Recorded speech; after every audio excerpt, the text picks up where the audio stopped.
This wedding was an assignment for my Religion 2 class in Catholic school.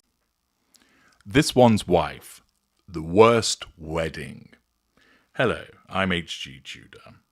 Well, just over 6 years ago, This One's Wife and the Prince of Pink Pancake were joined in holy matrimony, although, of course, This One's Wife claimed that she was actually married 3 days earlier in a secret ceremony. Another lie and another revision of history, which had to lead the Archbishop of Canterbury to speak out and point out that she was wrong. Once again, she tells a porky pie, she gets exposed for it, a bit of a recurrent theme when it comes to This One's Wife. Way back then, I had pointed out about the Narcissist and clued you into all of the evidence, and since that time, she has again and again and again demonstrated what she is. We take a little trip down memory lane now, courtesy of the Super Soaraway Sun, where an article tells us Prince Harry and This One's Wife's big day was miserable. Why was it miserable? Was it because the Queen thought, Harry, you stupid boy, what are you doing, marrying this Harridan? Was it the case that Philip shook his head, thinking, you stupid boy? Charles thinking to himself, my idiot son? Was Big Willie Styley thinking, bro, what are you doing? Did various members of the congregation look on and recognise what was come to pass? Did they think, we feel miserable because although he looks enraptured now, he's going to regret this because she's a troublemaker?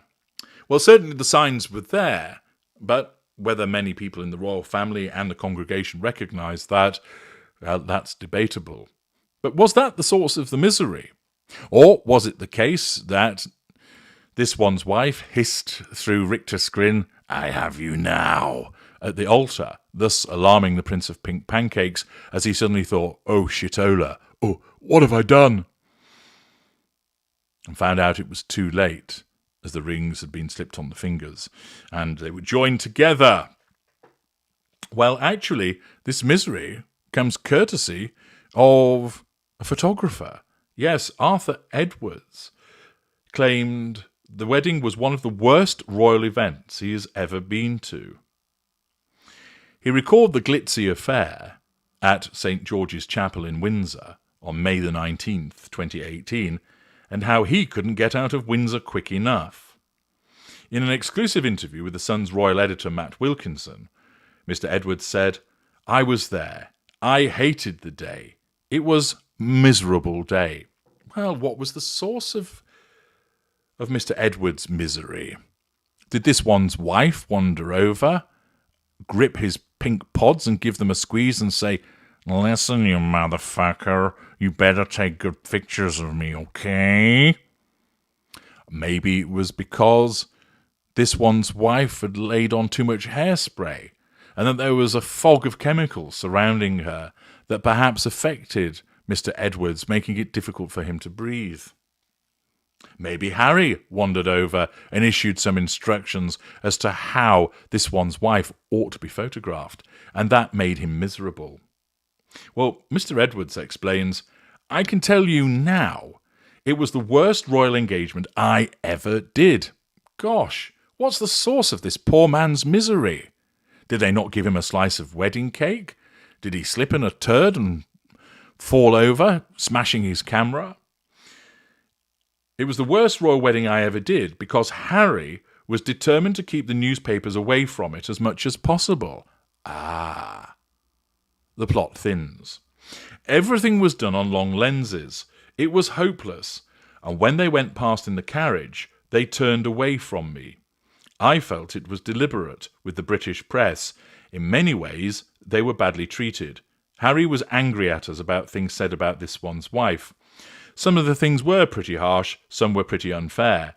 He was angry, and I felt we were punished for that. I've done some really lovely royal weddings. I did both of Charles's, William's, Andrew's, Sophie, and Edward's. But on this one, I couldn't get out of Windsor quick enough. Well, that's the misery of royal photographer Arthur Edwards, who felt that as a consequence of the way that this one's wife had been treated by certain sections of the press, Harry had a strop on. Now, this denotes, of course, the emotional empathy that Harry has for his wife, that he feels protective of her, that the fact that the press had started to question certain aspects of her behaviour, legitimately, of course, that did not fit well with Harry. At that stage, as he is now, he is beset by his emotional thinking. But back then, he was in the golden period. It was probably still in place. It was round about the 18-month mark that it had been together, and it normally runs a sort of 6 to 18, 24 months.